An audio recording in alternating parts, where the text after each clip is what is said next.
अस्सलाम वालेकुम। Lecture 80 start करते हैं जी। रौनक कम हो गई, लेकिन मुझे लगता है ये वैसे ही कम हो गई है। ये कल और परसों भी कम। वो मुझे लगता है बारिश शुरू हुई है तो सारे घरों को निकल गए थे। उल्ला कीमती पैसे नहीं, बटन गिर गया। अच्छा जी, अब कह दो मैं बहुत मोटा हूँ, ऐसी कोई बात नहीं है। अब तो ऐसा कुछ नहीं है जी जी। अच्छा सुन लें, टाइम कम है। गोल्डन लिमिटेड एक अच्छा सवाल है। इसके अंदर जो आपको होमवर्क पिछले 79 में दिया था, चूँकि आज लेक्चर इकट्ठे चल रहे हैं, ये ओए होए होए होए लवली ट्रांजैक्शन। उसके बाद बाकी इंशाल्लाह आपके काबू में है, बाकी कोई मसला नहीं होगा आपको। ये एडजस्टमेंट भी हमने पिछली क्लास में कर ली थी, ये भी मैनेज हो जाएगी। लेकिन चूंकि अभी आप लोगों ने इसे किया नहीं है, चुनांचे मैं इसको डिस्कस करके सारा मज़ा ख़राब करना नहीं चाह रहा। आप इंशाल्लाह कोशिश करेंगे, इसको हो जाएगी। पास पेपर का सवाल है ऑलमोस्ट, ठीक है। आज इस 80 का कोई होमवर्क नहीं दूंगा मैं, ठीक है। इसकी वजह से ये डबल क्लास भी है और गोल्डन भी होमवर्क में है। चलें जी, क्वेश्चन नंबर 17 ओपन कर लें। फिर क्या बोलो, चाय पीनी है? चाय पीनी है आपने? हैं? मैं भूला तो नहीं हूँ, मैं तो कह रहा था कि रहने दो आज। अच्छा ठीक है, चलो शुरू करते हैं। भैया आप मैसेज कर दें तब तक साकिब को। टाइम भी कम, उधर से आप कहते हैं नहीं जी हमने पढ़ना भी इतने बजे तक है। अब ये सारी बातों के बीच में टाइम डालो ना, फिर ठीक है। फिर 4 बजे तक चलेंगे, लेकिन थोड़ा आते जाते वो टाइम लगता है। चलें यार शुरू करें प्लीज़, टाइम नहीं। Question 17 page 64। एक बार पढ़ाई शुरू करें, फिर स्लो हो जाएं, फिर गपशप भी बीच में लगती रहेगी। शुरू कर लिया करें पहले, रिक्वायरमेंट को छोड़ें, पहले सवाल पढ़ते हैं। आज सवाल स्टेटमेंट फॉर्म में, मुसीबत ये है तो हम इसको अपने हिसाब से पहले बना लेते हैं, क्योंकि हम जिस दिन से कंसोलिडेशन शुरू किए हुए हैं हमें तो सवाल आते हैं बने सवाल नहीं बने, हाँ शायद बैलेंस शीट्स अलग अलग होती हैं तो उस शक्ल में बनाते हैं। P acquired 80% shares of S ₹200 million, जिसकी फेस वैल्यू 10 ईच है। शेयर कैपिटल, ये रुपीज़ में शेयर कैपिटल गिवन है या नंबर ऑफ शेयर्स गिवन है? रुपीज़ में गिवन है, जो बैलेंस शीट में नज़र आता है।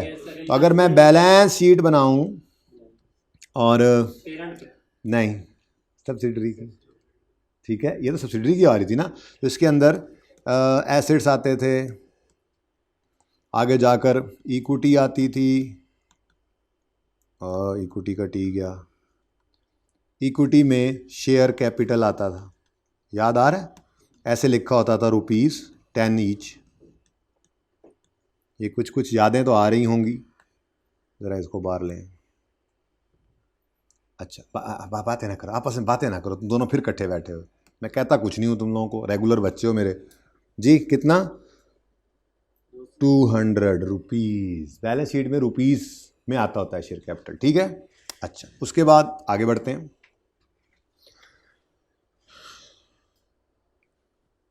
इधर ही पढ़ा रहे, चलो मैंने कहा दूसरी शीट पे करें आगे। P acquired 80% of S 200 million 10 रुपये वाले शेयर्स, शेयर कैपिटल में से, ठीक है, on 1 January 2017। Date of acquisition आ गई। When S also had retained earnings of 50। ये तो अदर इन्फॉर्मेशन के अंदर चीज़ें पड़ी होती थी ना, अदर इन्फॉर्मेशन में लिखा होता था ऐसे, ये वाली बात ऐसे लिखी होती थी, P acquired S on 1 January 17 when S retained earnings were. सवाल बना रहे हैं हम अभी तक तो, रुपीज़, ठीक है। आगे चलें। उसके बाद ये आगे सवाल है, ठीक है ना। अब ये सारा सवाल मैं नहीं लिख रहा, इतना मैं अच्छा नहीं हूँ, ठीक है। पेरेंट पेड इतने इतने इतने ये सब कुछ हुआ, उसने परचेज कंसिडरेशन में आज एक आधी चीज़ और भी आ गई, ठीक है। The fair value of P limited shares were 45 on 1 January 17। P के शेयर्स की फेयर वैल्यू शायद हमें चाहिए होगी जब हम शेयर्स इशू करेंगे, ठीक है।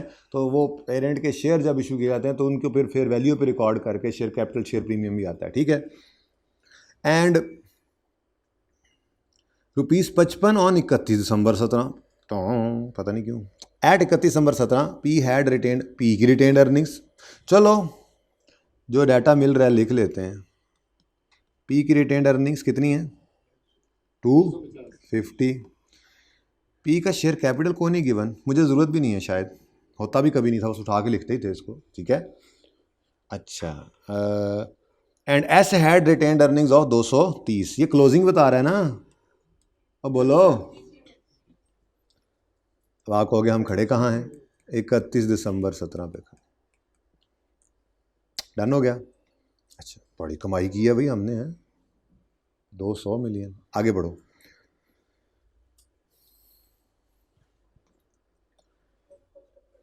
P has a cost of capital 10%, कहीं कोई डिस्काउंटिंग की लोड पड़ी तो 10% यूज़ कर लेंगे, ठीक है। P measures NCI at fair value of NCI at चेकम जनवरी वॉज, उसने 60 मिलियन इकट्ठा ही दे दिया, ठीक है। तो मेरे ख्याल में तो बस ये डाटा इस तरह से नहीं था जैसे होता है, बाकी सवाल तो सारा काबू में है। बीच में से मैं थोड़ी सी बात ज़रा स्किप कर गया, वो बस परचेज़ कंसीडरेशन की, वही तो हमने डिस्कस करनी है, ठीक है। तो इस सवाल को सामने रखें, इसकी पिक्चर ले लें, ये हमारा सवाल है, पिक्चर ले लें, ज़रा आसानी हो जाएगी, मैं बाद में हटा भी दूँ तो।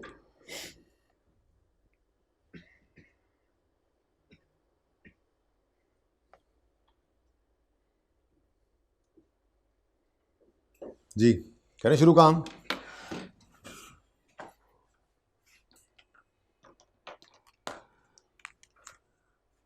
एक दो तीन, आज तो सिर्फ 3 चीज़ें, ठीक है। चलें फिर, इसका मतलब पूरी बैलेंस शीट तो नहीं बनाएंगे, हाँ हम ऐसे कर लेंगे, हम ऐसे एसेट्स लिख लेते हैं, कोई एसेट्स आ गए तो 2-4 इधर लिख लेंगे, हम यहाँ पे इक्विटी में लिख लेंगे, जो चीज़ें हमें अवेलेबल हुई वो थोड़ी बहुत लिख लेंगे, ठीक है। लाइबिलिटीज़ आ जाएंगी, कोई वो हुई तो वो लिख लेंगे, ठीक है। इतनी कोई बैलेंस शीट, क्योंकि डाटा ही नहीं है असल में तो आज। Working 1 adjustment account, working 2 SRE, working 3 CRE। Saqib को बुलाया भाई आपने? साकिब बेचारा भी भाग भाग के थक जाता है यार, तुम लोग कितने जालिम। NCI,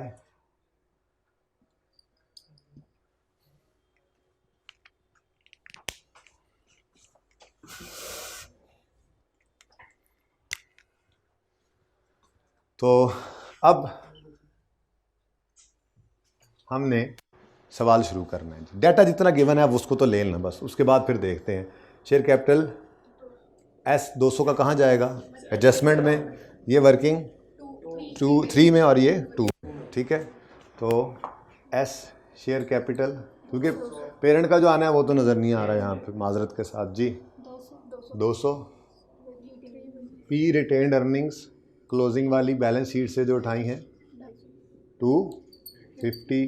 एस की रिटेन्ड अर्निंग्स क्लोजिंग वाली बैलेंस शीट से जो उठाई हैं वो 230, ठीक है।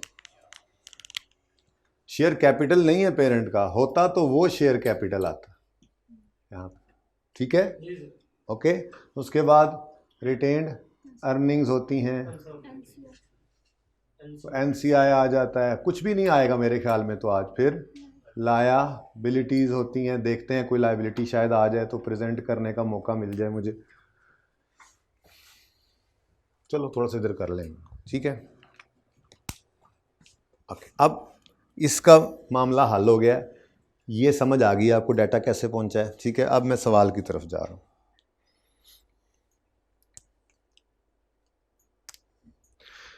P acquired 80% of ₹200 million share capital on Jackum January 17 when S also had retained earnings of 50। Adjustment आ गई, फिर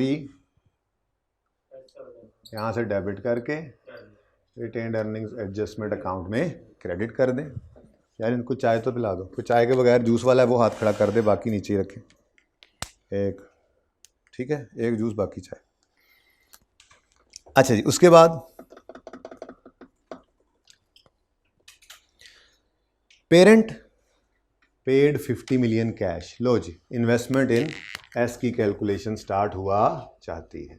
इन्वेस्टमेंट इन एस वर्किंग 1.1 हमारी थी, ऐसे ही है ना। तो ज़रा तफसील से तसल्ली से आज इसको कर लेते हैं। यहाँ पे करके मैं करता हूँ वर्किंग 1.1 इन्वेस्टमेंट इन एस। ठीक है जी, सबसे पहले क्या गिवन है? सवाल नज़र नहीं आ रहा सर, हमें सवाल नज़र नहीं आ रहा। पेरेंट पेड कैश, तो कैश पेड, कैश पेड कितनी अमाउंट है? 50 मिलियन। इसकी एंट्री क्या होती है? Investment in S debit, cash credit 50 से। नहीं सही है। नेक्स्ट 3 पहले कर लें, जो किया हुआ है पहले वो कर लेना। नंबर 3, पेरेंट, ऊपर से पढ़ने, parent also gave, parent also gave owners of S, king साहब को 2 shares of P for every 3 shares of S. 2 shares for P of P for every 3 shares of S. ठीक है, ये आता है आपको। आपके 3 स्टेप्स हैं जी। सबसे पहला स्टेप पी एक्वायर्ड, ठीक है, मैं इससे लिखने लगा था, तो वर्किंग यहाँ पे करके कर लेते हैं 1.2। Step 1, P acquired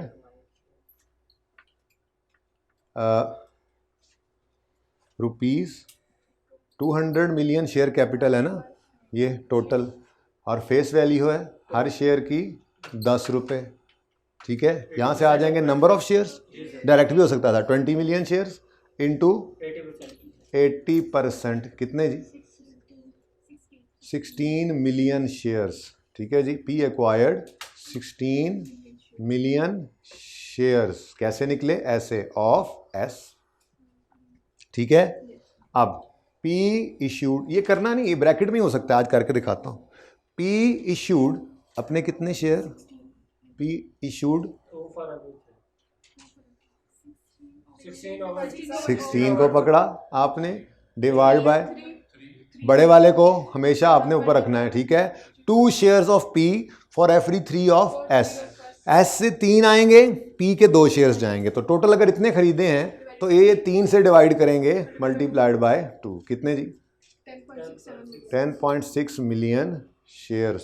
P issued 10.6 million shares. ठीक है जी, ऑफ पी आ गए। ठीक है जी, जो इशू हुए। उसके बाद तीसरा काम क्या होता था? Journal entry. क्या होता था? Journal entry. ठीक है, नंबर ऑफ शेयर्स आ गए हमारे पास। एंट्री होती थी investment in S debit, share capital credit, share premium credit. ठीक है, कितने शेयर्स हैं? 10.6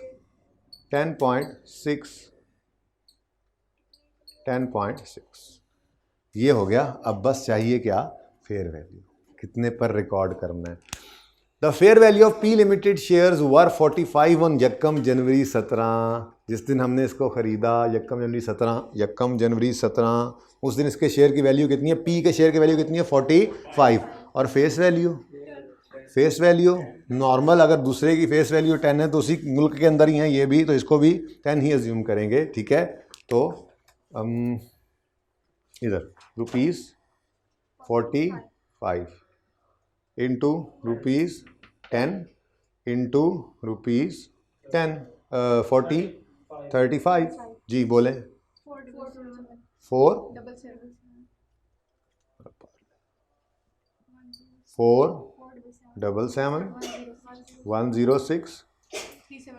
और 371। अब ये एंट्री पोस्ट करनी है। हाँ, देखो शेयर कैपिटल कहीं गिवन है? नहीं गिवन। वैसे सवालों के अंदर नॉर्मली हम यही अज्यूम करेंगे कि वो ये इशू कर चुके हैं, ये एंट्री कर चुके हैं। ठीक है ना, लेकिन यहाँ पे मैं आपको कह रहा हूँ कि इस एंट्री को आप पोस्ट करें। इन्वेस्टमेंट डेबिट होगी कितने से जी? 477 से, शेयर कैपिटल 106 और शेयर प्रीमियम अब नहीं है तो कोई मसला नहीं, यहाँ पे आते थे ना, यहाँ पे आते थे शेयर कैपिटल और शेयर प्रीमियम, क्वेश्चन वाले आते थे, नहीं है कोई मसला नहीं है, अपनी एंट्री तो पूरी करें। पता नहीं रिक्वायरमेंट क्या है, मैं तो रिक्वायरमेंट की तरफ गया ही नहीं, पता नहीं रिक्वायरमेंट क्या है, छोड़ो, अभी हो सकता है कोई रिक्वायरमेंट सिर्फ एक दो चीज़ें हो इसमें से, तो चलने दो अभी, फिलहाल तो अपनी एंट्री पोस्ट करते हैं। इन्वेस्टमेंट डेबिट कितने से, 477 से, ये इसकी एंट्री पड़ी। Investment debit, share capital credit कितने से, और शेयर प्रीमियम 371 से क्रेडिट। ठीक है, चलें आगे। ये क्या है जी, shares of P issued, shares of P issued. अब ये आपने वर्किंग के अंदर ये छोटा सा काम कर देना हमेशा, इतना सा आपने यूँ लिखना है, 200 divide by 10 into 80 is equal to 16 divide by 3 into 2, और आगे आपने रेट लगा देना है 45, और ये दोनों फिगर्स इकट्ठी लिख देनी है वहाँ पे। पेपर के लिए बता रहा हूँ, यहाँ तो सिखाया जा रहा है ना आपको जी, यहाँ तक कोई मसला। अच्छा, अब हमारा बस एक ही मकसद है, सब्सिडरी के शेयर्स बस किसी भी तरह से हम ले जाएं, उसके लिए कैश भी दिया, अपने शेयर्स भी दिए, जान भी देने को तैयार हैं, हालांकि देनी नहीं है, ठीक है। हम बस ये चाहते हैं कि यू फोन के शेयर्स हमें मिल जाएं, तो हमने कैश दिया, किंग ने कहा कम है, हमने कहा हमारे शेयर्स ले लो, किंग ने कहा कम है, हमने कहा अच्छा डिबेंचर्स ले लो। क्या ले लो, डिबेंचर्स, मतलब एक तरह की लायबिलिटी ही है। ये इसी तरह से है, ये इसी तरह से है कि हम कह रहे हैं थोड़े से पैसे अभी ले लो, थोड़े से शेयर्स हमारे ले लो, और थोड़े से पैसे फिर कभी ले लेना, लिख के दे देते हैं। डिबेंचर और क्या होता है, लायबिलिटी है ना, बोलो, पढ़ के देखो।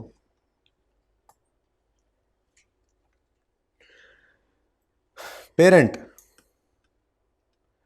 Paid cash, parent also gave Saudi king 2 shares of P for every 3 of S, ठीक है जी। पेरेंट एग्रीड टू पे अ फर्दर 90 ऑन 1 जनवरी 2020। अभी तो ये सिर्फ हमने एग्रीमेंट किया है, डिबेंचर भी आगे आ जाते हैं, ठीक है ना, उसी तरह से ही है। बहरहाल ये क्या है, सिंपल हमने क्या कहा है, भाईजान ये पकड़े 50 मिलियन, ये पकड़े हमारे 477 रुपए के शेयर्स। कह रहा नहीं, ब्रीफ केस रख के बैठा वो शेयर्स वाला, नहीं देना ही नहीं, देना ही नहीं।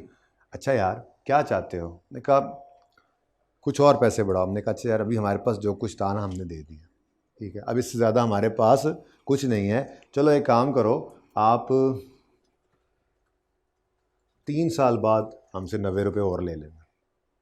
अब वादा किया है तो वो कह चलो ठीक है, फिर 3 साल बाद दे देना, ये पकड़ो शेयर्स। तो सौदा हमारा हो गया, लेकिन हमने कुछ पैसे देने का वादा कर लिया है, वो दिए नहीं अभी, ठीक है। अब वो कितने पैसे देने का वादा किया है, क्या ये 90 रुपये आज देने हैं, ये कब देने हैं, तो हाँ बिल्कुल, ये IFRS 15 के अंदर तो बहुत काम करेंगे, ये वाला IFRS 15 के अंदर तो ये काम बेतहाशा दफ़ा होना है। लेकिन मामला कुछ ऐसे है, इधर खड़े होकर सब्सिडरी खरीद रहे हैं, ठीक है, ये 17, 18, 19, और यहाँ पे जाके कह रहे हैं 90 रुपये देंगे, तो इस 90 रुपये को प्रेजेंट वैल्यू इसकी निकालेंगे, यहाँ पे लेके आएंगे, आज इस 90 की क्या वैल्यू है वो वैल्यू ऐड करेंगे इन्वेस्टमेंट, ठीक है। अब यहाँ पे क्या लिखेंगे हम, कंसीडरेशन, परचेज कंसीडरेशन, पेएबल भी इसे कहते हैं, ठीक है जी। इतना मुश्किल नाम बाद में लिखेंगे, यहाँ पे लिखो पेएबल। क्या लिखोगे, पेएबल। लेकिन ये पेएबल 90 पे रिकॉर्ड नहीं करना, बल्कि इस पेएबल की क्या करनी है, प्रेजेंट वैल्यू निकालनी है। तो 90 इंटू क्या रेट गिवन था, 1.1 raise to power -3 is equal to 67.6 कर लो जी। अब 67 68 ही कर लो, बस कर दो, यहाँ पे तो फिगर्स राउंड रखो, 68, बाकी राउंड यहाँ पे चलो ठीक है। ये नंबर ऑफ शेयर्स को इसलिए मैंने नहीं छेड़ा था, हालांकि भाई ने कहा था, क्योंकि आगे फिर इसके इफेक्ट्स ज़रा ज़्यादा हो जाते हैं, ठीक है, हर जगह पे मल्टीप्लाई हो रहा है। ये तो फिगर निकल आई ना आप जी, बोलो एंट्री बोलो ज़रा सोच के, इन्वेस्टमेंट डेबिट। देखो आप बैंक से लोन लेने गए, आप बैंक से मिसाल के तौर पे ये 90 रुपये आपने सऊदी किंग को नहीं कहा कि देंगे, बल्कि आपने उसको कहा है कि आपको अभी हम कितने पैसे दे दें, 68 रुपीज़, और आज पे मान गया। हमने कहा ठीक है 68 रुपीज़ पकड़ो। बैंक में गए, भागे भागे उनसे 68 लिया और इसे सऊदी किंग को दे दिया, और बैंक को कहा तुम्हें 3 साल बाद दे देंगे, विद इंटरेस्ट 90 बन जाता है। ये इस तरह की कहानी होती है। बस मसला ये है कि हमने बैंक से लेकर इसको नहीं दिए, बल्कि इसको कहा कितने और चाहिए, इसने कहा 68। सऊदी किंग ने कहा 68 और दे दो, बात बन जाएगी, सौदा हो जाएगा। हमने कहा अच्छा ऐसा करो 3 साल बाद लेना। उन्होंने कहा 3 साल मैंने इंतज़ार करना है ना, तो इसके ऊपर इंटरेस्ट भी लूँगा, तो टोटल मिला के 3 साल, आज वाला 68 तो 3 साल बाद वाले 68 के बराबर ही नहीं है, तो 3 साल बाद देना, तो भाईजान 90 देना है फिर, तो डन हो गया। तो ये असल में मामला कुछ इस तरह से चल रहा था। लेकिन छोड़ें इस बात को, सादा बात। वादा किया कि हमने कहा ये पकड़ो भाई कैश, ये पकड़ो हमारे शेयर्स, कुछ कैश फिर ले लेना। कितने साल बाद ले लेना? 3 साल बाद ले लेना। तो उसकी आज की वैल्यू क्या है? 68। तो इसके ऊपर आके यहाँ पे आपने एंट्री की, और अगेन बैंक से पैसे ये लेते जाके तो एंट्री होती cash debit loan payable credit. लेकिन यहाँ पर बैंक से पैसे नहीं लिए, बल्कि सऊदी किंग से शेयर्स आए हैं, तो इसकी एंट्री हो जाएगी इन्वेस्टमेंट इन एस डेबिट। यानी ये लड़ाई आज हमारी चली किस, मैंने इसलिए कहा चलो एक्स्ट्रा क्लास कर लेते हैं, इस बात को ज़रा घर पहुँचा ही आते हैं, ठीक है। फिर एंड पे थोड़ा सा प्रॉफिट एंड लॉस को आज छेड़ देंगे। इन्वेस्टमेंट इन एस डेबिट, कल से प्रॉफिट एंड लॉस फिर शुरू, ईद के बाद दोनों सवाल इकट्ठे, ठीक है जी। इन्वेस्टमेंट इन एस डेबिट और पेएबल, इसका नाम होता है परचेज कंसीडरेशन पेएबल, लेकिन आप फिलहाल इसको पेएबल लिखें, ठीक है। पेएबल क्रेडिट कितने से? 68 से, ठीक है। लो जी, अब अगली बात, जब ईयर एंड आएगा तो ये लायबिलिटी 68 पे ही पड़ी रहेगी। क्यों भाईजान? अगर ये आज 68 पे लाए हो, पे करना था इस दिन 90, तो अगर ये 68 पे पड़ा रहा तो यहाँ पे क्या 68 पे करोगे इसको? तो अब मामला क्या क्या किया हमने, ये हमने किया होता है डिस्काउंट। इसके ये हम कैसे लपेट लेते हैं, हम वाइंडिंग जिसको कहते हैं, लपेट लिया हमने, इसको आज बुला लिया लायबिलिटी को। अब इसको जब हमने वहाँ पहुँचाना है ना, तो हर साल इसको ग्रो कराना है, ग्रो कराना है, ग्रो कराना है, यहाँ तक कि ये 90 तक पहुँच जाए, ठीक है ना। इसको इंटरेस्ट कहते हैं। यानी ये 68 जो है, इसकी एंट्री होगी इंटरेस्ट एक्सपेंस डेबिट और पेएबल क्रेडिट। पेएबल ये लोन पेएबल ही कर लेते हैं, अलग क्या रखें, ठीक है। पेएबल क्रेडिट, ठीक है। अब कितनी अमाउंट है जी? 68 इंटू 10%, कितना जी? 6.87 ही कर लो,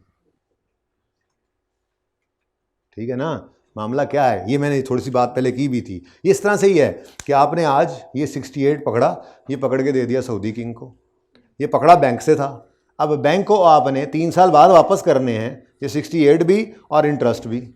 तो वो इसी तरह का कुछ मामला चल रहा है असल में, अगर इस तरह से लॉजिक समझ आती है तो, ठीक है ना। तो ये क्या है, ये हमने क्या किया, इसको डिस्काउंट करके आज बुलाया, और उसके बाद हम ये बहुत दफ़ा ये IFRS 15 में ये बहुत ज़्यादा होना है। बेसिकली ना इसको कहते हैं सिग्निफिकेंट फाइनेंसिंग कंपोनेंट होना किसी ट्रांजैक्शन के अंदर। क्या होना? सिग्निफिकेंट, अच्छी खासी फाइनेंसिंग है, ठीक है ना। अभी ये जो आप IFRS 15 हम पढ़ेंगे ना, उसके अंदर हम देखेंगे कि कस्टमर को कोई चीज़ बेचते हैं और उन्हें कहते हैं, सेलर कहता है 3 साल बाद पैसे दे देना, तो स्टैंडर्ड आके उसकी तौण में से, तौण समझते हैं, गर्दन में से, नेक में से, गिची में से पकड़ता है और कहता है हेलो भाईजान, ये कोई आम ट्रांजैक्शन नहीं है कि आपने गुड्स बेची हैं और 3 साल बाद पैसे ले रहे हैं। आप सिर्फ गुड्स के पैसे नहीं ले रहे हैं, आप इससे इंटरेस्ट भी लेंगे। हमें पता है इतने लंबे अरसे के लिए कोई उधार नहीं देता, सिग्निफिकेंट फाइनेंसिंग कंपोनेंट इसके अंदर है, वो फिर आप अलग अलग करेंगे, क्योंकि IFRS 15 की कोशिश यही है कि रेवेन्यू गलत ना हो, ठीक है ना। तो ये बहुत दफ़ा करेंगे इंशाल्लाह, इसको छोड़ें। बहरहाल सादा बात, 90 को डिस्काउंट किया, 68 बनाया, अब इसको अनवाइंड कर रहे हैं, अनवाइंडिंग ऑफ डिस्काउंट कहते हैं। ये इंटरेस्ट एक्सपेंस बुक हो रहा होता है, ठीक है ना। तो ये interest expense debit, interest payable credit. लेकिन ये एंट्री कब होगी? ईयर एंड के वक्त तो ये एक्वायर हो चुका।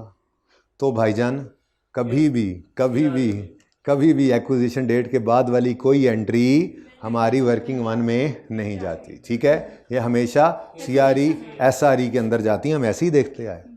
हमने सब्सिडरी को ख़रीदने हम गए, हमने सब्सिडरी के एसेट्स को रीवैल्यू किया, रीवैल्यू करके गेन या लॉस जो था वो एडजस्टमेंट अकाउंट में ले गए, वहाँ से गुडविल निकाली और बस कहानी ख़त्म। उसके बाद अगर वो एसेट डेप्रिशिएबल था तो फिर एसआरई डेबिट किया था, याद आ रहा है? ठीक है ना। इसी तरह से ये लोन की ट्रांजैक्शन हो गई आज, इसकी एंट्री क्या हुई, इसको मैं ज़रा मिटा दूँ थोड़ी देर के लिए। इसकी डबल एंट्री आपने पूरी करवाई नहीं, ये फिर दोबारा करेंगे ना, ताकि इस वक्त ना मैं कहूँ लो एक्विजिशन डेट पे ये हो गया, चलो गुडविल निकाले, चलो आप फिर शुरू करें, अब सब्सिडरी पेरेंट हो चुके हैं, अब अगला जो है वो सफ़र शुरू करते हैं। तो उसके बाद ईयर एंड आएगा, तो फिर ईयर एंड पे जाके सऊदी किंग कहेगा हेलो पेरेंट, मेरा इंटरेस्ट कितना बन गया है? मेरे 7 रुपये, अच्छा बुक करते हैं, वो तब करना है, ठीक है ना। तो ये डबल एंट्री करवाओ, investment in S debit payable credit, कितने से? 68 से। ये डबल एंट्री हो गई, अब कहानी खत्म, एक्विजिशन तक की कहानी खत्म हो गई है। अब एक्विजिशन के ऊपर यही पैसे इसने कहे हैं टोटल, बताओ 595। मैंने कहा यार ये कैश पकड़ो, ये शेयर्स पकड़ो और ये 68 3 साल बाद ले लेना हमसे, ठीक है। तो फिर वो क्या कह रहा है 3 साल बाद 68 तो नहीं लूँगा, 3 साल बाद फिर 90 ही लूँगा, बीच में इंटरेस्ट भी है, ठीक है ना। लेकिन वो बात की बात है, लंबी बात है, ठीक है। अब ये 595 यहाँ पे आ गया। अब मुझे बताओ गुडविल कितनी आती है? हाँ, फेयर वैल्यू नहीं है ना, तो एनसीआई को किस पे रखना पड़ेगा? अच्छा, फेयर वैल्यू गिवन है, oh my God, thank God thank God thank God thank God thank God. Fair value of P limited shares of 45 and 55। अच्छा देखो, ऐसा डाटा दिया होता है हमें पी के शेयर्स का 31 दिसंबर पे हमें क्या करना है, क्या करना है? पी के पेरेंट के शेयर्स का, चलो पेरेंट के शेयर्स को हमने यूज कर लिया 45 रुपए एक्विजिशन डेट पे, क्योंकि हमने शेयर्स इशू किए थे एस के शेयर्स लेते हुए। अब पी के पेरेंट के शेयर्स का ईयर एंड पे क्या करें? इग्नोर करना है। एट 31 दिसंबर, भाई उधर से देना शुरू कर दें। At 31 December 17 P had retained earnings of 250 and S had retained earnings of 230. P has cost of capital this. P measures NCI at fair value. The fair value of NCI at यकम जनवरी 17 was 60 million. अच्छा चलो, fair value पर मैयर करना था और fair value ही दे दी गई है, ठीक है। तो अभी मैं फिर उस तरफ जाऊँगा ना, तो आप फिर इस तरफ दे दीजिएगा, ठीक है। चलें, आ जाए आमिर भाई, कोई बात नहीं जी। अब पी की फेयर वैल्यू गिवन है, बोलो कितनी? एनसीआई पी की, सॉरी कह रहा हूँ, एनसीआई की फेयर वैल्यू गिवन है सवाल में आज। फेयर वैल्यू पूरा नहीं आ रहा था, 60। डबल एंट्री फॉरन करेंगे, वर्किंग 160, ठीक है। क्या है? फेयर वैल्यू ऑफ एनसीआई है आज, ठीक हो गया, डन है। गुडविल तो नहीं है? अच्छा चलो बता दो, 40 नेगेटिव तो नहीं है, नेगेटिव होती तो सीआरई में चली जाती, ठीक है, पता ही है आपको, गुडविल बैलेंस और है भी फुल, क्योंकि फेयर वैल्यू पर है एनसीआई। लेकिन तो वो बातें अब पुरानी हो गई हैं, वो सवाल में आएगी तो देख लेंगे, ठीक है जी। तो गुडविल वर्किंग नंबर 1 से आ गई 405, ठीक है जी। अब एक्विजिशन हो गई, अब एस हमारी सब्सिडरी बन गई, अब हमारा बिजनेस शुरू हुआ। अब ईयर एंड आया, ईयर एंड पे सब कुछ हम करने को तैयार हैं। हम एस के पोस्ट के प्रॉफिट्स जो कमाए हैं हमने 180 रुपये के, वो भी बांटने को तैयार हैं। हम एनसीआई को भी उसका हिस्सा देने को तैयार हैं। हम अपने क्लोजिंग बैलेंसेस निकालने को तैयार हैं। लेकिन सऊदी किंग की आवाज़ भी कान में पड़ी, हेलो 68 जो तुमने देना था वो भी बड़ा हो गया, अब बड़ा होता जा रहा है अब वो, ठीक है। उसको ग्रो कराओ, अनवाइंड करो, इंटरेस्ट बुक करो। मेरा इंटरेस्ट कितना बन गया है? मैंने कहा हाँ, इंटरेस्ट तो हमने बुक ही नहीं किया। तो इंटरेस्ट एक्सपेंस डेबिट और पेएबल, इसी पेएबल को ही ग्रो करा लो, अब क्या अलग से, ठीक है। लायबिलिटी को ही ग्रो करते हैं हम, ये जहाँ भी करेंगे अभी देख लेते हैं, ठीक है। ये नहीं हुई पड़ी है ना, तो अभी कर लेंगे, तो कंसोलिडेशन में भी होगी तो सेपरेट वाली हो ही जाएगी, ठीक है ना, ठीक है। रिटेन अर्निंग्स पेरेंट की हिट होनी चाहिए ना, अभी हिट कराते हैं, ठीक है। तो कितनी अमाउंट बनी थी जी अभी? 68 इंटू 10 7। तो ये ऐसे करके ग्रो होता जाएगा। अगली बार ये 68 + 7 कितना हो चुका हुआ है? 75, उस पर फिर लगेगा 10%, फिर उससे ग्रो, तो ये एंड पे जाते जाते पूरा 90 हो जाएगा। ठीक है, तो दिल तो यही था कि सारी एंट्रीज करके आपको 90 करके दिखा देता।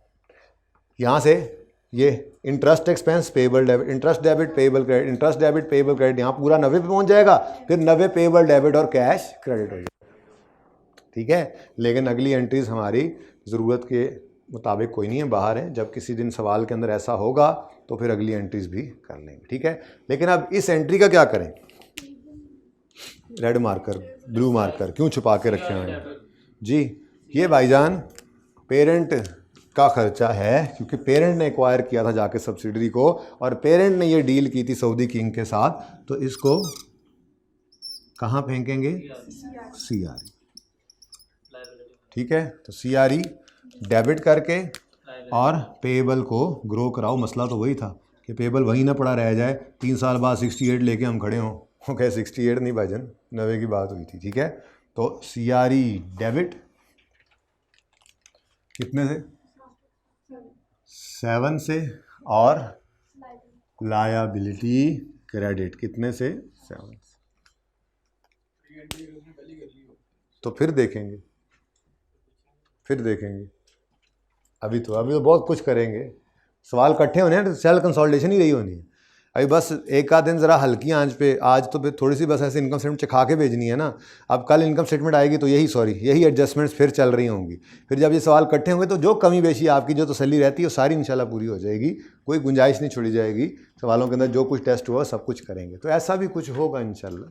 ठीक है, कि किए हुए काम को कुछ नहीं करेंगे, या जो हमें कर दिया कंसोलिडेशन में सब्सिडरी ने ईयर एंड के बाद वो दोबारा कर दिया, तो फिर क्या करना है वहाँ जाके देखेंगे। ठीक है, ओके।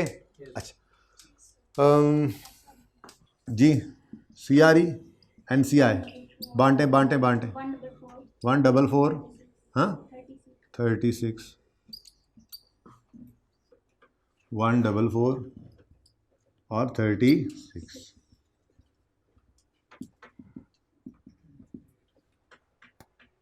और जी क्लोजिंग, ये इधर क्या लिखोगे? इंटरेस्ट एक्सपेंस लिखो बस जी, 387 और यहाँ पर 96। ठीक है, तो 387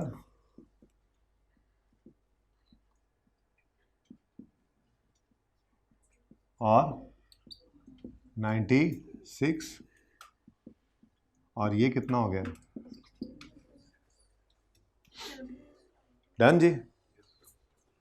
वैसे रिक्वायरमेंट तो पढ़ लें, कहा क्या था उसने कहा था what is total goodwill as at 1 January 17 जी, कितनी है?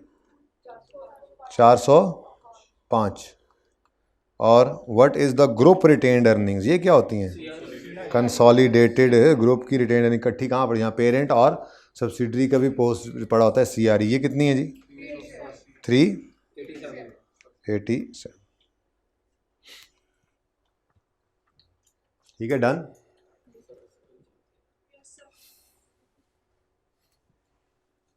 राशिद से भी चाय पियेंगे? इतना का मकसद जिंदगी बस इतना की है। ओके जी, यहाँ तक कोई मसला? ये समझ आया?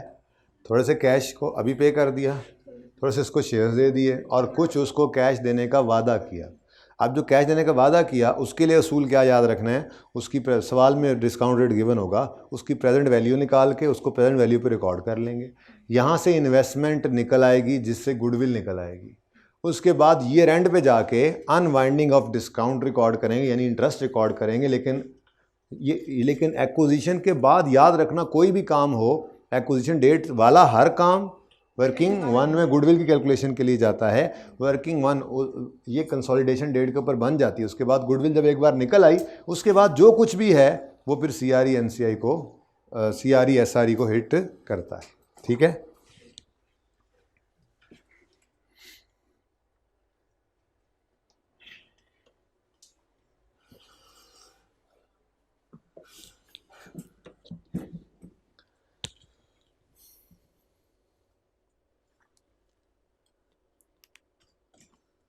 ज़रा क्वेश्चन नंबर 21 पढ़ें यार।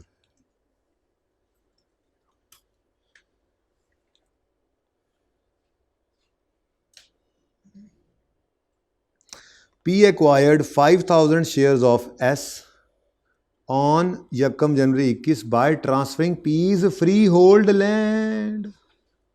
ये भी बात हुई है पिछली क्लास में, बस पक्का ही कर रहे हैं चीज़ों को, टेंशन नहीं लेनी आपने, पक्का कर रहे हैं बस, ठीक है।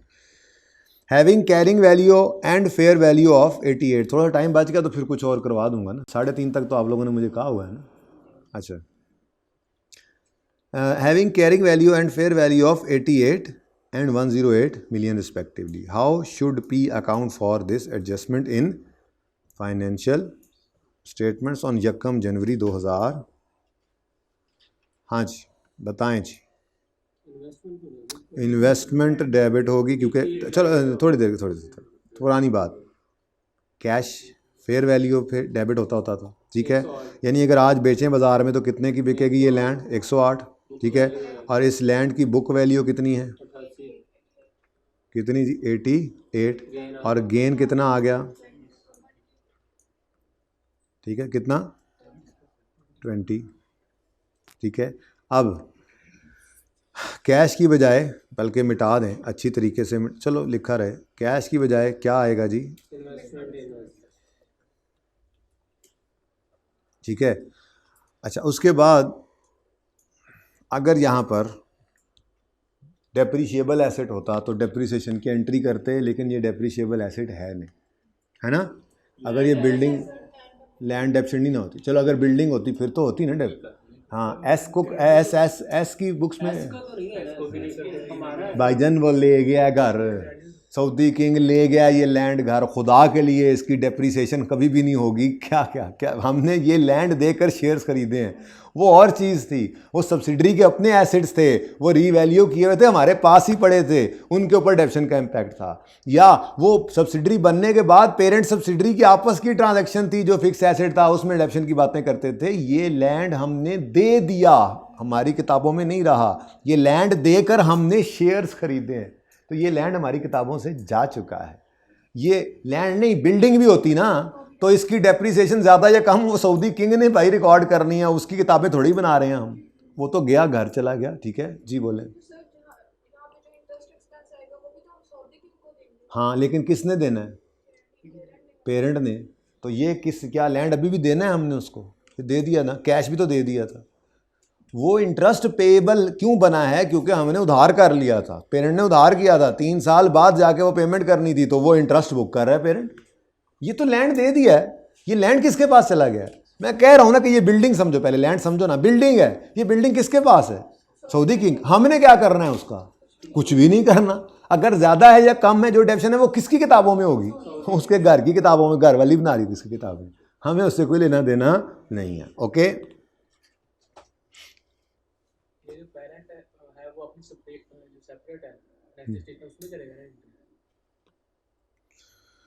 इन्वेस्टमेंट इन एस उसने कर रखा हुआ डेबिट तो ठीक है, सेपरेट में हम वो फिगर उठाएंगे ना बैलेंस शीट वाली, तो उसमें पड़ा होगा।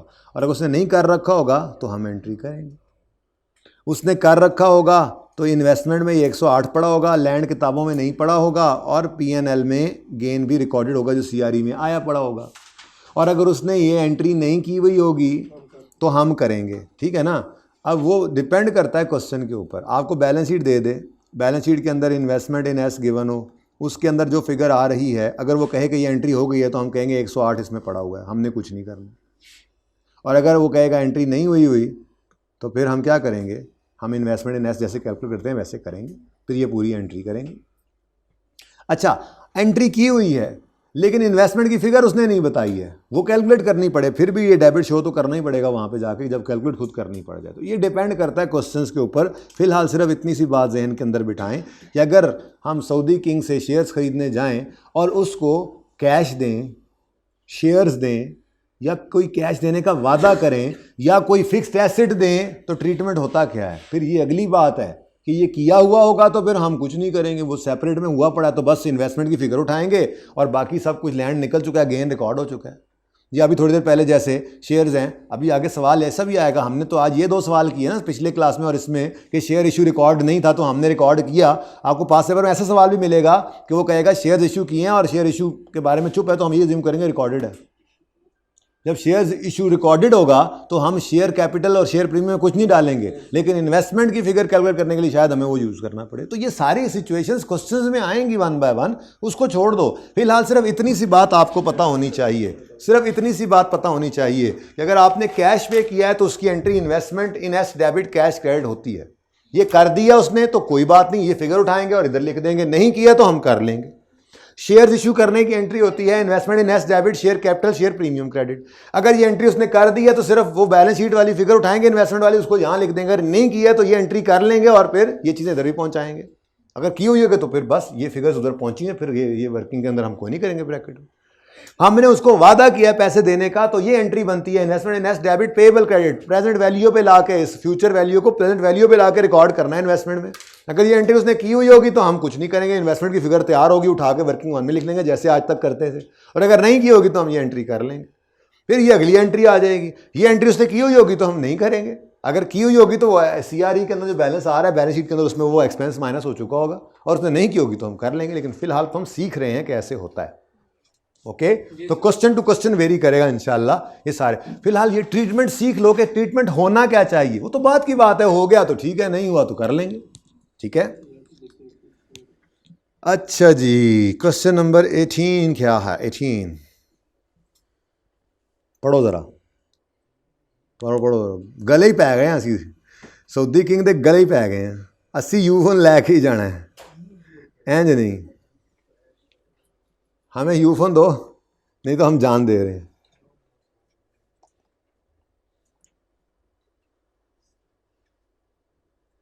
पढ़ो पढ़ो पढ़ो, मैं जगह बना लूँ ज़रा, तो फिर जवाब भी कर लो आप लोग, पढ़ लिया इतनी जल्दी आप लोगों ने। आसान है बातें, बस एक सीख लो सारी उस जैसी होती चली जाती हैं। ऑन यकम जनवरी 18 P limited acquired 80% of 150 million rupees 100 ordinary. ये रुपीज़ में दिया हुआ है ना, 150 रुपीज़ ना, बस ये थोड़ा ध्यान रखना है इस टॉपिक के अंदर, यही रोले हैं।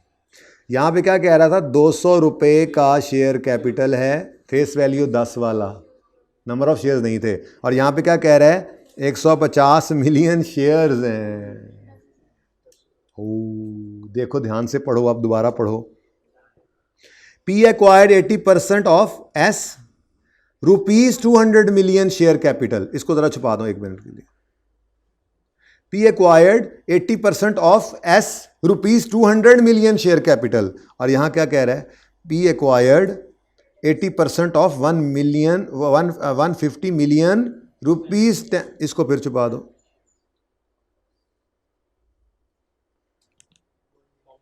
ठीक है, मतलब कॉमा नहीं, ऐसे ही आता है ना, इसलिए तैयारी कराई गई है, ठीक है। अब पढ़ो ज़रा, अब क्या समझ आती है। ये देखो, P acquired 80% of rupees 200 million share capital, तो रुपीज़ में था ना। P acquired 80% of 150 million shares, ठीक है, तो रुपीज़ किसके साथ लगा हो तो मसला है इस अमाउंट के साथ, इधर लिखा था ना रुपीज़ 150 मिलियन, फिर परेशानी, ठीक है। तो ऊपर वाले सवाल में क्या गिवन था, रुपीज़ में शेयर कैपिटल, और यहाँ क्या गिवन है, नंबर ऑफ शेयर्स, ठीक है। बीच में तो बस फेस वैल्यू गिवन थी, यहाँ पे उन्होंने क्या बताया था, फेस वैल्यू हर शेयर की कितनी है 10, और यहाँ पे क्या बताया जा रहा है, फेस वैल्यू कितनी है 10। ये यूँ लिखा होता है कि 150 मिलियन रुपीज़ 10 शेयर्स का मतलब क्या है, 150 मिलियन जिनमें से हर एक की फेस वैल्यू 10 है, ऐसे लिखा होता है, ठीक है। ईपीएस के टॉपिक में आप पढ़ते होंगे शायद, FAR 1 में थोड़ा बहुत, डिबेंचर्स के साथ इस तरह से लिखा होता था, ठीक है। अच्छा कहाँ थे हम, हाँ, P acquired 80% of 150 million 10 rupees 10 shares, 80% of 150 million rupees 10, इसको ब्रैकेट में ले लेना, ऐसे ज़्यादा इजी हो जाएगा, ठीक है। Okay, P acquired 150 million rupees 10 ordinary shares, 150 million shares हैं और हर एक की face value 10। For an immediate working 1.1 हमारी चल रही है आज वर्किंग 1.1 के पीछे ही लगे हुए हैं हम, हाथ पाँव धो के, नहा धो के बल्कि, ठीक है। तो कैश पेड की एंट्री करवाएं, इन्वेस्टमेंट डेबिट और कैश क्रेडिट, ठीक है जी। कितने से? 20 से।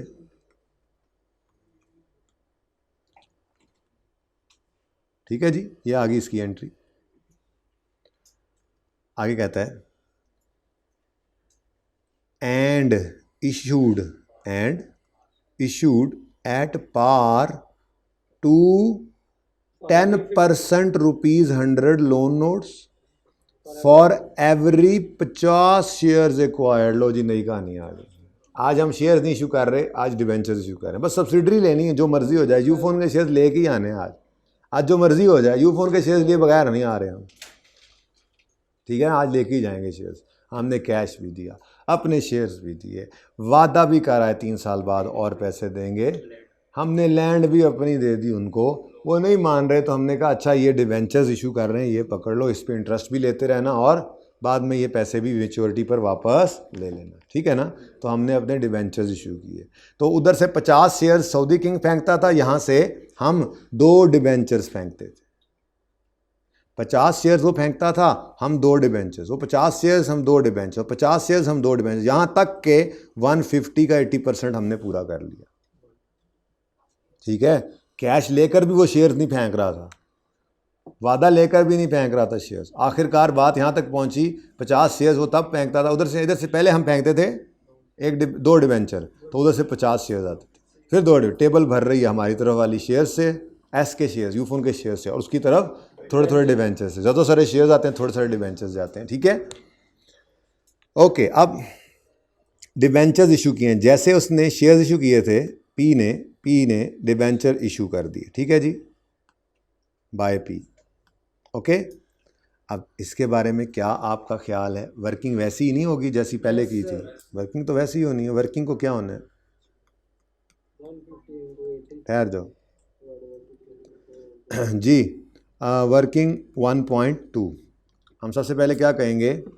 पी परचेज्ड, पी एक्वायर्ड, यही लिखा था, जो लफ्ज़ लिखा था वही लिखो। पी एक्वायर्ड कितने शेयर्स, वो फ़ौरन कर लो, 150 का 80%। P acquired 120 million shares of S, ठीक है जी। नंबर 2, अब पी ने शेयर्स नहीं इशू किए, डिवेंचर्स इशू किए, तो पी इशूड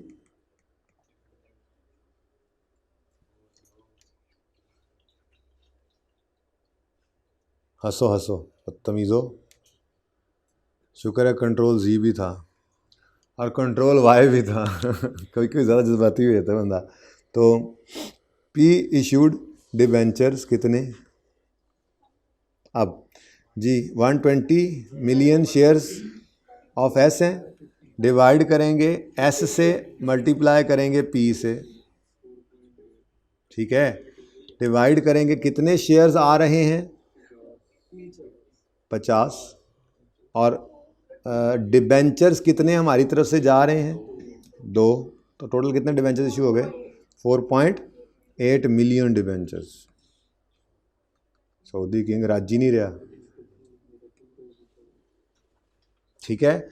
अब इन 4.8 को इशू किस पे किया है? एट पार, तो एंट्री हो जाएगी, एंट्री होगी जनाब इन्वेस्टमेंट इन सब्सिडरी इन्वेस्टमेंट इन डिवेंचर। ये इन्वेस्टमेंट डिवेंचर की एंट्री तो शेख करेगा अपनी किताबों के अंदर, वो इन्वेस्टमेंट कर रहा है, हम तो, हमारा तो लोन है, हमारी तो फाइनेंशियल लायबिलिटी है, ठीक है ना। तो लेकिन हमने शेयर्स खरीदे हैं, तो इन्वेस्टमेंट इन सब्सिडरी डेबिट और डिवेंचर्स पेएबल क्रेडिट, ठीक है। डिवेंचर क्रेडिट कितने से? 4.8 मिलियन डिवेंचर्स थे, हर एक डिवेंचर 100 रुपये की फेस वैल्यू वाला था, और उसी पर हमने इशू किया 480। वो फिर अमोर्टाइज कॉस्ट पे या FVTPL पे रखना है, वो फिर मॉडल जो बताया होगा उसी पे रखा होगा इन्होंने, ठीक है। अगर सवाल चुप है तो इंटरेस्ट वगैरह भी कैलकुलेट हुआ पड़ा होगा। मैं इस वक्त सिर्फ ये सिखा रहा हूँ कि आपने एक्विजिशन डेट के ऊपर अगेन के डिवेंचर इशू किए हैं तो फिर परचेज कंसिडरेशन निकालते हुए क्या करना है, ठीक है ना। अब ये तो अगली बात है, पेरेंट ने इस इन्वेस्टमेंट इन डिवेंचर पेरेंट ने इस डिवेंचर पेएबल को अमोर्टाइज कॉस्ट पे रखा है या FVTPL पे। मेरे ख्याल में तो अमोर्टाइज कॉस्ट के ऊपर ही होता है, FVTPL पे तो ये नहीं जाना बनता, और उसकी अकाउंटिंग उसने की हुई होगी जैसे होनी चाहिए। सवाल खुद नहीं बताएगा तो मतलब यही है कि सेपरेट फाइनेंशियल स्टेटमेंट्स में बाद में उसने डिवेंचर्स का इंटरेस्ट बुक किया हुआ होगा, वो प्रॉफिट एंड लॉस से होता हुआ आपकी CRE के अंदर असर आया पड़ा होगा। लेकिन ये सारी बातें फिर देखेंगे हम इंशाल्लाह। जो ये इन्वेस्टमेंट शेयर्स खरीदता है इसको भी तो फेयर वैल्यू पे लेके जाता होगा हर ईयर। शेयर्स को नहीं लेके जाते फेयर वैल्यू पर, वो लेके जाता होगा, हम तो नहीं लेके जाते। हम भी तो जब इन्वेस्टमेंट करते हैं जब हम इन्वेस्टमेंट जब करते हैं तो हम शेयर्स को फेयर वैल्यू पे लेके जाते हैं। आप एस के शेयर्स की बात कर रहे हैं। अच्छा, हम जो इन्वेस्टमेंट करते हैं वो जब तक 20% से नीचे रहती है ना, तब तक हम वो सवाल करते हैं FVTPL या FVTOCI और फेयर वैल्यू पे जाना। जब जो 50% से ऊपर चले जाते हैं ना, तो फिर वहाँ पर वो IFRS 9 वाला FVTPL FVTOCI नहीं लगता, वहाँ पे IFRS 3 और 10 वाली कंसोलिडेशन होती है जो हम कर रहे हैं। अभी दरमियान वाला भी एक आना है एसोसिएट, वो इंशाल्लाह ईद के बाद आ रहा है, जल्द आ रहा है आपके शहर में। तो पूछा क्यों नहीं, तो बड़ी आसान चीज़ तो शुरू में बताई थी बात, ठीक है। ये इन्वेस्टमेंट जो हम एस में कर रहे हैं ये हमारी कोई ऑर्डिनरी इन्वेस्टमेंट नहीं है। वो 20% से नीचे जिसके शेयर्स खरीदते हैं ना, वो IFRS 9 वाली इन्वेस्टमेंट है। शेयर्स के अंदर इन्वेस्टमेंट जो होती है उसके बारे में दो मॉडल्स हैं। अगर शॉर्ट टर्म के लिए है तो FVTPL, अगर लॉन्ग टर्म के लिए है तो FVTOCI। वो सारी अकाउंटिंग वहाँ पे है। लेकिन जैसे ही आपने किसी के 50% या उससे ज़्यादा शेयर्स, 50% नहीं 50% से ज़्यादा शेयर्स खरीदे, वो जॉइंट वेंचर होता है, वो छोड़े आपके सिलेबस में नहीं है। 50% से ज़्यादा शेयर्स जब आपने ख़रीद लिए किसी के, तो फिर वो आपकी ना ऑर्डिनरी इन्वेस्टमेंट है ना वो एसोसिएट है, बल्कि वो सब्सिडरी है। और सब्सिडरी की कंसोलिडेशन कैसे करनी है, कैसे इकट्ठा करना है, वो IFRS 3 और 10 बताता है, जो हम कर रहे हैं। यही तो सारी बातें आपको समझ नहीं आ रही होती थी कि ये क्या बात हुई रीवैल्यूएशन, वो कॉस्ट मॉडल पे चल रही। IFRS 310 ने कहा है कि जब कंसोलिडेशन करो तो रीवैल्यू करो डेट ऑफ एक्विजिशन पे एसेट्स को, गुडविल सही निकालो, सही गुडविल। सेपरेट में कोई गुडविल नज़र नहीं आ रही थी एस की किताबों में, आ भी नहीं सकती है, लेकिन कहाँ से आ गई गुडविल? हालांकि ग्रुप तो यही था। वो ग्रुप कब बना, वो कहते हैं जी आप पेरेंट ने सब्सिडरी को एक्वायर किया है ना, तो उसने पैसे दे के, तो गुडविल जो है ग्रुप के हिसाब से देखा जाए तो गुडविल जो है वो परचेज्ड बनती है, P ने एस की जो गुडविल खरीदी। तो ये सारी बातें इसलिए तो बदली हुई हैं, ठीक है। अच्छा जी, आपने बताया नहीं इन्वेस्टमेंट कितनी आई। ये 500 कहाँ जाएगा? वर्किंग वन में, ठीक है जी। क्वेश्चन 18 भी हो गया जी, खैर से छुट्टी नहीं 19 करो। अभी तो मैं बात बताऊं, पूरी बात पता है क्या है? पूरी बात सुन लो, आज पूरी बात पहले सुन लो। पूरी बात यह है, हमने शेख को कहा अभी भी कुछ कैश ले लो, उसने कहा ठीक है। अब हम उसके हाथ की तरफ देख रहे हैं कि उस तरह से ब्रीफ केस आ रहा है, ठीक है। पार्ट 2 रहने दें, बस अब ख़त्म करते हैं 15 मिनट में इंशाल्लाह। घंटे की होगी ना रिकॉर्डिंग, 1.25 घंटा काफ़ी। बच्चों ने आगे ऑडिट पढ़ना है, ठीक है जी। सऊदी किंग ऐसे करके बैठा हुआ है, अपने हाथ में शेयर्स लेके ब्रीफ केस लेके बैठा हुआ है, ठीक है। अब हम उसके हाथ की तरफ देख रहे हैं ऐसे करके, हमने यूँ करके कैश फेंका, उसका हाथ उधर ही है। हमने कहा यार कैश ले लो, कैश ले लो। उसने कहा ठीक है रख दो, शेयर्स नहीं दे रहा। हमने कहा यार हमारे शेयर्स कुछ ले लो, हाँ रख दो, ये हाथ नहीं आगे जा रहा। हमने कहा यार अब फिर कुछ कैश ले लेना, कंसिडरेशन पेएबल। हाँ ठीक है कोई बात, 90 लूँगा 3 साल बाद, ठीक है। ये हाथ नहीं हिल रहा, हाँ एल्फी नहीं लगी। हमने कहा हमारे डिबेंचर्स ले लो, अभी भी नहीं हिल रहा हाथ। हमने कहा अच्छा हमारे से कुछ साल बाद कुछ शेयर्स ले लेना। हम शेयर्स शेयर्स देने का भी वादा करते हैं, लेकिन वो सवाल हम आज नहीं करेंगे, ठीक है। अच्छा, तो इसका मतलब अभी तक क्या कुछ नज़र आया? अभी एक और चीज़ अभी पढ़नी है, वो मैं उस पर लेके जा रहा हूँ। PTCL है, PTCL ने जाकर यूफोन को जो बाय करना था, ये टेबल के ऊपर यूफोन पड़ी थी, ठीक है ना। तो इस तरफ कौन था? SK। अब SK से शेयर्स आने थे, सिर्फ क्या आना था SK से? Shares of Ufone. लेकिन इधर से क्या कुछ चला गया, कैश भी गया, पीज शेयर्स भी गए, फिर PPE भी जा रहा है, ज़्यादा पी हो गए, पीस बिल्डिंग, पीस बिल्डिंग भी गई, फिर वादा टू गिव लोन, वादा टू पे, ये टू उर्दू वाला लिख दिया मैंने, वादा टू पे, ये नज़र आ रहा है, वादा टू, टे वाओ टू, वादा टू पे, टेबल, वो जो भी ठीक है। हमने कहा अच्छा सऊदी किंग बात सुनो, तुम जो इतना यूफोन के पैसे मांग रहे हो क्यों? मैंने कहा बड़ी अच्छी परफॉर्म करेगी, चेक करके देख लो। मैंने कहा चेक करके फिर कुछ पैसे दे देंगे। ये हमने एक सवाल अब करना है, इसको कहते हैं कंटिंजेंट कंसीडरेशन। क्या कहते हैं जी? कंटिंजेंट अपॉन परफॉर्मेंस, बस। और उसके बाद ये मैं लिख देता हूँ, इसका सवाल करवाना है, कंटिंजेंट कंसीडरेशन, ठीक है।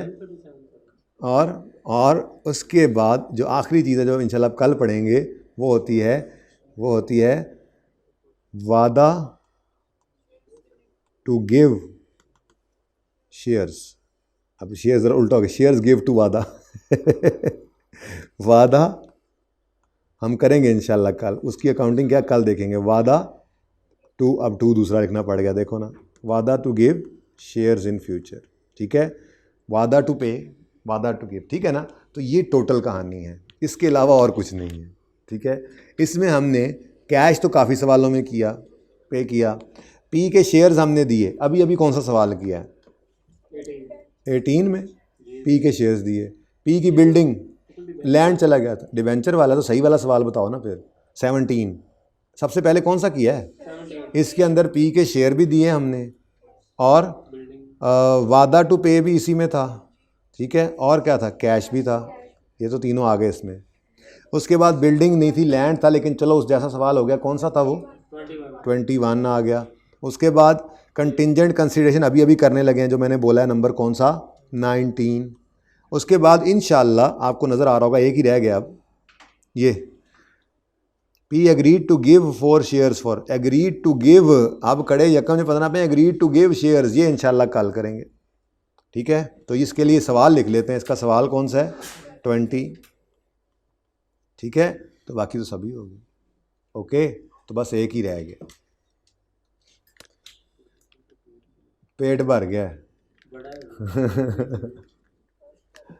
आपके कैश की वैल्यू इतनी नहीं थी, वरना ऐसा मामला ना होता। चलें, आपके पास भी कैश कम होगा ना भाई, खरीदने आप सब्सिडरी गए हैं, अब वहाँ पे आप जो है वो जूते भी उतार के दे रहे हैं और ऐनक भी पकड़ा रहे हैं और टोपी भी दे दिया आपने, मतलब कोई थोड़ा बहुत तो आपके पास होना भी चाहिए था ना, ठीक है। कैश तो लेके जाते, ठीक है। अब ये दांत निकाला, ऐसे लग रहा है जैसे बंदा है और दांत निकले हुए ढेर सारे के, बंदर की शक्ल लगी, मास्क लगाया हुआ है इसने, ठीक है। एक बंदर ऐसे मास्क लगाया हुआ है, ठीक है।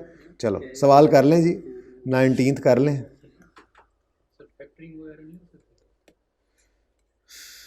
किसकी फैक्टरिंग करनी है तुमने? यार वो नहीं हो सकती, वो फ़िलहाल सिलेबस में नहीं है। हमारे इतने डेटर तुम कहे यार मैं पागल हूँ, मैं पाकिस्तान आके खजल होता रहूँ, बंदों के पीछे फिरता रहूँ पैसे दो इधर चुप करके हैं। तो वो वादा हमने किया ना, तो सिर्फ हमारे पास ही आएगा, यहाँ पे आके खज्जल तो नहीं होगा ना किसी और के पीछे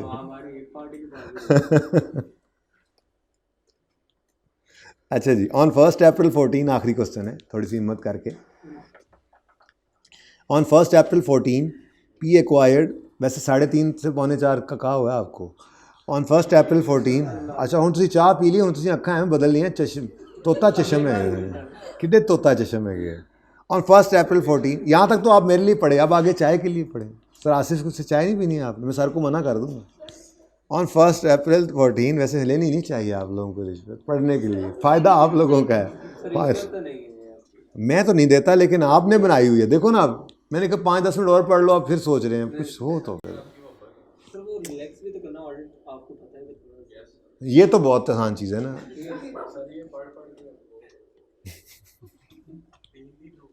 ऑन 1 अप्रैल 14, चलो ठीक है, ओके। नहीं कोई छुट्टी नहीं, इनकम स्टेटमेंट का एक सवाल सादा सा बोर्ड पे करवाऊंगा बस, ठीक है। बेस बनानी है और कुछ नहीं। ऑन 1 अप्रैल और वॉल्यूम 1 का एक सवाल होमवर्क में भी देना है। अच्छा नहीं है, लेकिन लिख लेना ताकि कल होमवर्क में दे सकूं।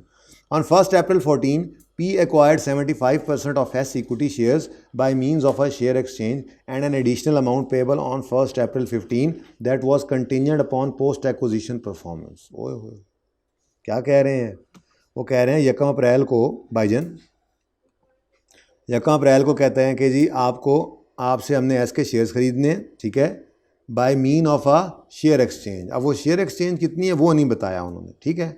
एंड उन्होंने कहा बाकी बड़ी प्रैक्टिस हो गई है उसकी, शेयर एक्सचेंज की आप एंट्री आती है, इससे आगे कहानी शुरू होगी। And an additional amount payable on 1st April 15 that was contingent. अब खड़े कहाँ पे? 1 अप्रैल 14 पे, और कह रहे हैं अगले साल 1 साल बाद आप ले लेना मजीद पैसे, लेकिन किसको देखेंगे हम? Post acquisition performance of S, ठीक है।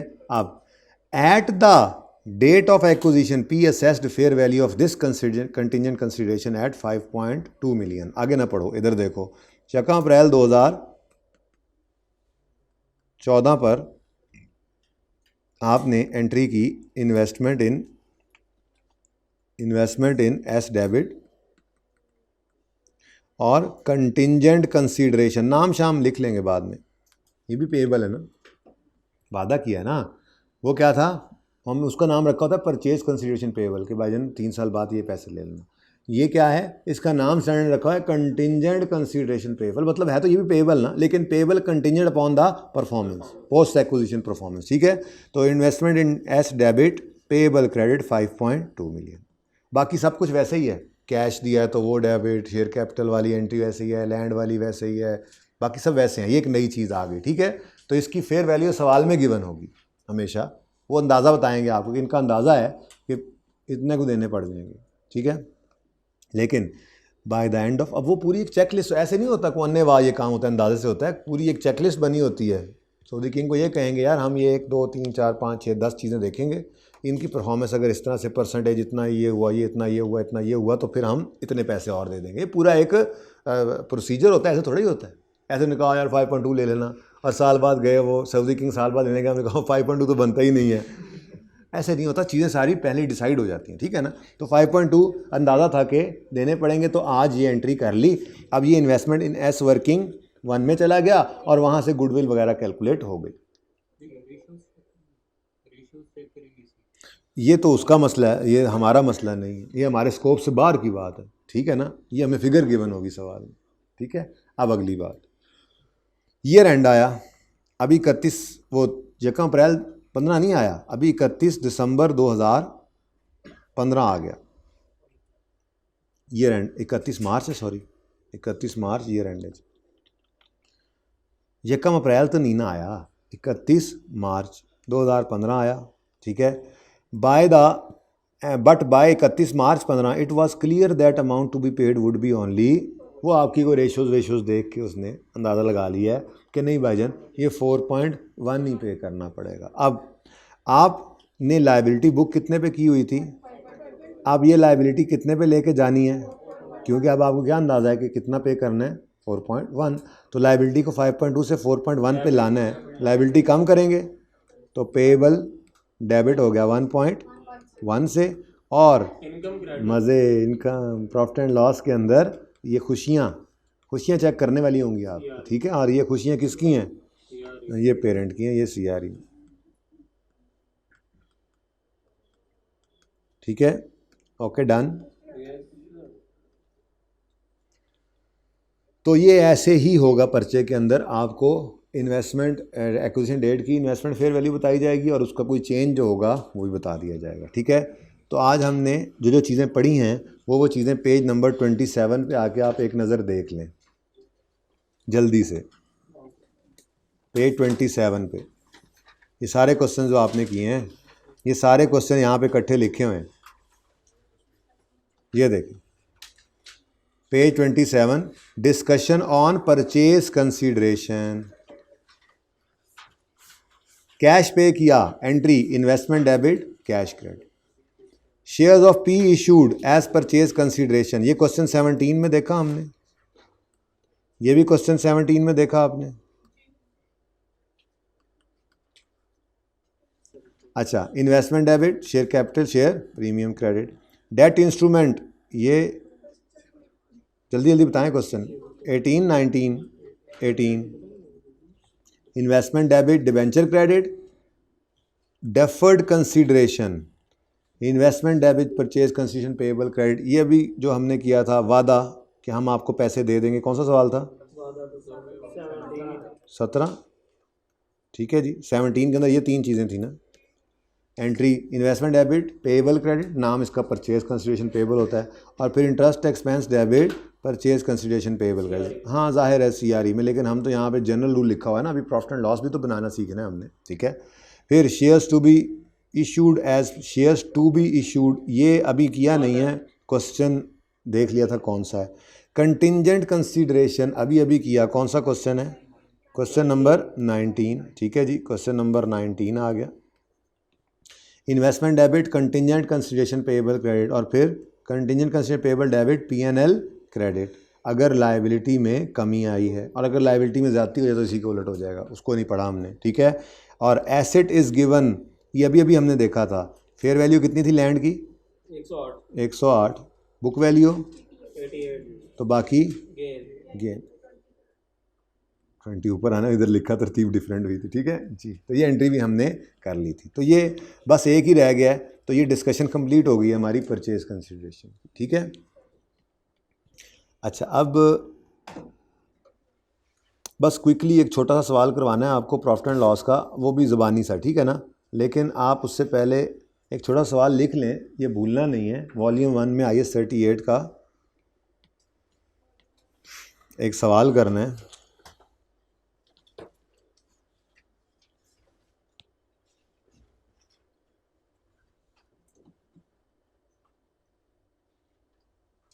पेज 271 पे पॉज करें ज़रा।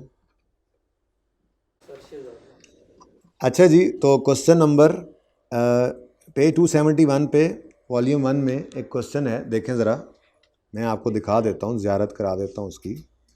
क्वेश्चन नंबर 7 है, ज़ीब्रा लिमिटेड।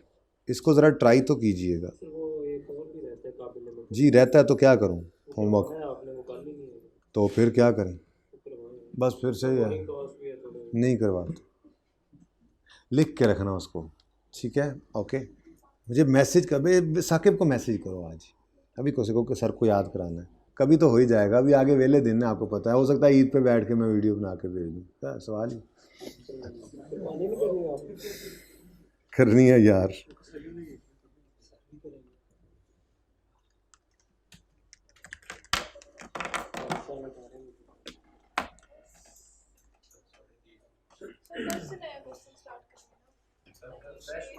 बिल्कुल क्वेश्चन है ही नहीं, है मिटाओ यार ज़रा, इधर आओ इधर आओ।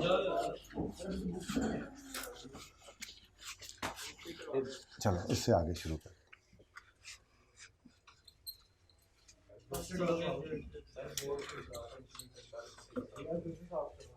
स्टेटमेंट ऑफ कंप्रीहेंसिव इनकम है, इसमें सिर्फ P&L देख लें, ठीक है जी। दोनों चीज़ें होती हैं, लेकिन मैं लिख रहा हूँ कंसोलिडेटेड, बाद में लिखेंगे। Statement of comprehensive income, parent, ऐसे ही कोई डाटा उठाएं। सेल 100 की, कॉस्ट ऑफ सेल 60 की, ये बहुत कम ही होगी वैसे फिगर, लेकिन चलो जान दो। GP 40, फिर ऑपरेटिंग एक्सपेंसेस, सेलिंग एडमिन अलग अलग कर देते हैं। सेलिंग एक्सपेंस 5, आपकी फरमाइश चल रही। एडमिन एक्सपेंसेस थोड़ा ज़्यादा करें ना, 12, ठीक है जी। और बस नेट प्रॉफिट, बाकी चीज़ें छोड़ें। सवाल ख़त्म कर दिया मैंने जी। 23 जी, 70, इसका 38, बोले बोले बोले बोले 32,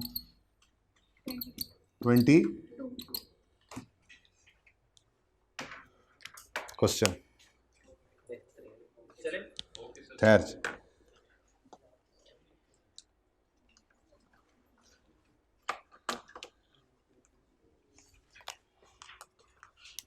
ये जनाब 31 दिसंबर 12 की इनकम स्टेटमेंट्स हैं और एक लाइन लिख लें, P acquired 80% of S, P acquired 80% of S on यकम जनवरी 2012। अदर इन्फॉर्मेशन, P acquired, मैंने कहा ज़रा तबीयत तो बना लेना, 80% of S ऑन 1/1/12।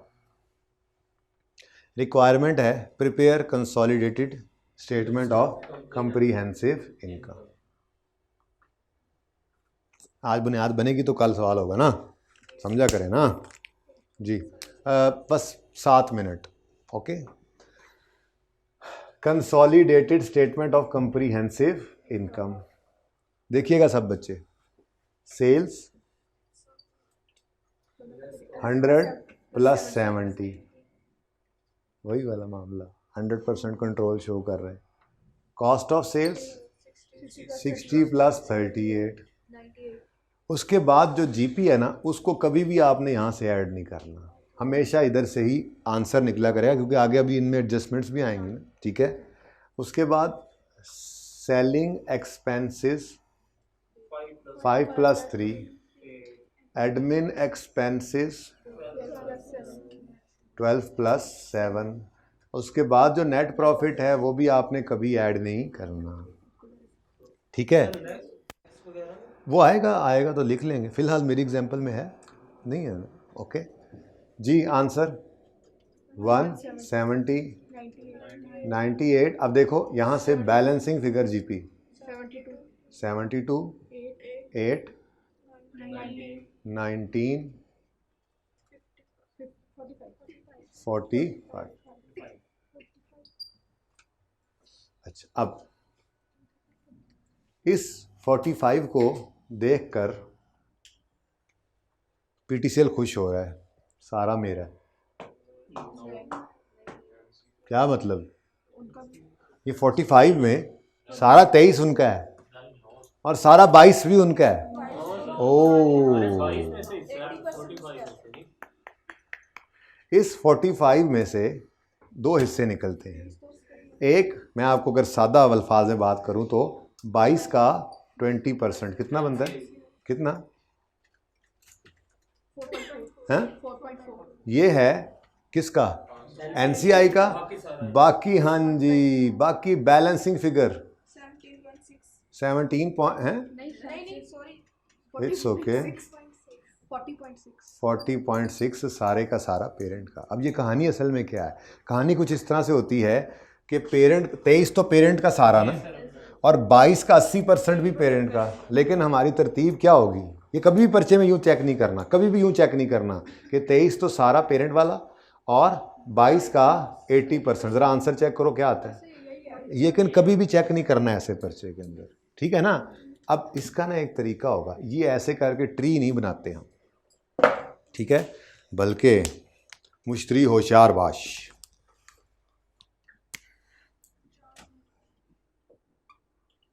और वर्किंग 5 भी आ गई है। 4 मिनट जो रहे उसमें आज हमारी वर्किंग 5 आ गई। हम वर्किंग 5 बनाया करेंगे, एस के प्रॉफिट को उठा के वर्किंग 5 में ले जाया करेंगे, वहाँ से एनसीआई का शेयर निकालेंगे और बैलेंसिंग फिगर निकाला करेंगे पेरेंट की, ठीक है। बहुत आसान काम है, सिंपल। वर्किंग 5 मुबारक हो, वर्किंग 5 हैज़ कम। बस अब 7 ही रह गया, वो एसोसिएट में आना है, बाकी हमारी वर्किंग्स पूरी हो गई।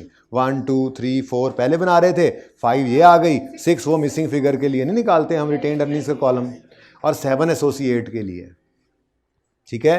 तो यहाँ पे अब एस रिटेन्ड अर्निंग्स लिखेंगे ना, यस प्रॉफिट्स, रिटेन्ड अर्निंग्स उठाई हैं या प्रॉफिट उठाए हैं, प्रॉफिट, ठीक है। तो एस आर ई में एस आर ई इधर आती थी, तो एस प्रॉफिट में एस प्रॉफिट यहाँ पे लिखा करेंगे, कितना 22, ठीक है। उसके बाद हमने क्या करना है, हमने बांटना है सीआरई और एनसीआई में।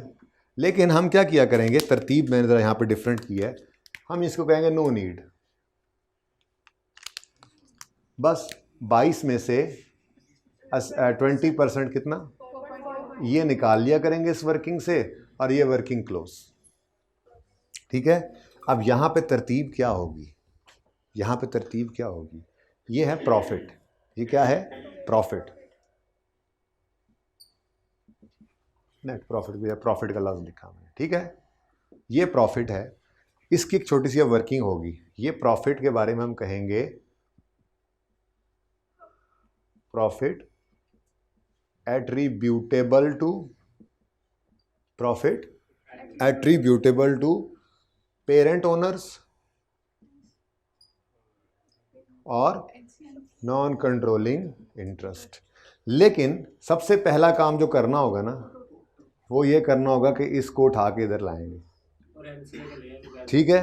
और दूसरा काम वर्किंग 5 से 4.4 लिखेंगे और ये निकाल के बैलेंसिंग कितना 40.6 यहाँ पे लिखते हैं, ठीक है। ये हमारी इनकम स्टेटमेंट है। एक बार मुझे दोबारा करने दो बस, अब 1 मिनट में हो जाना है प्लीज़, 1 मिनट बस, एक रह भी 1 मिनट ही है, ठीक है। 1 मिनट भी क्यों आपको दूंगा, लो भाई सारा काम कर लिया आपने, सिंपल P+S करते आए, नेट प्रॉफिट पे पहुंच गए, इसको उठा के इधर लिख लिया क्योंकि अब इसको हमने बांट के दिखाना है, ठीक है। उसके बाद वो वर्किंग 5 में चला गया S का प्रॉफिट, CRE को इधर से कुछ भी नहीं देते बल्कि सिर्फ NCI का शेयर निकाल लेते हैं जी, 22 का 20% कितना 4.4, ठीक है। ये 4.4 जाके लिख देते हैं यहाँ पर, यहाँ पे लिखते हैं जी वर्किंग 5 से ये आया है और इधर देखो 45 में से ये बैलेंसिंग 40.6, ये हमारी कंसोलिडेशन हो गई जी इनकम स्टेटमेंट की। अब जो एडजस्टमेंट्स पड़ी थी ना वो ख़त्म हो गई हैं ऑलमोस्ट, कोई इक्का दुक्का रह गई हो छोटी मोटी, तो वही एडजस्टमेंट्स अब इन सवालों में भी आएंगी, इनकम स्टेटमेंट में डील करना सीखेंगे। 2 दिन अकेले इसको देखेंगे, तीसरे दिन से फिर दोनों सवाल इकट्ठे शुरू हो जाएंगे। तो ईद से आते ही ये इकट्ठी बन रही होगी income statement balance sheet combined, ठीक है जी। 2-3 दिन ऐसे करने के बाद फिर एसोसिएट भी शामिल हो जाएगा। तो ईद के बाद वाला हफ्ता आ जाइएगा टाइम टाइम, ठीक है। ओके, ज़िंदगी रही तो कल होगी मुलाकात, वो देख लेना ज़रा सवाल आई 38 वाला। अल्लाह हाफिज़।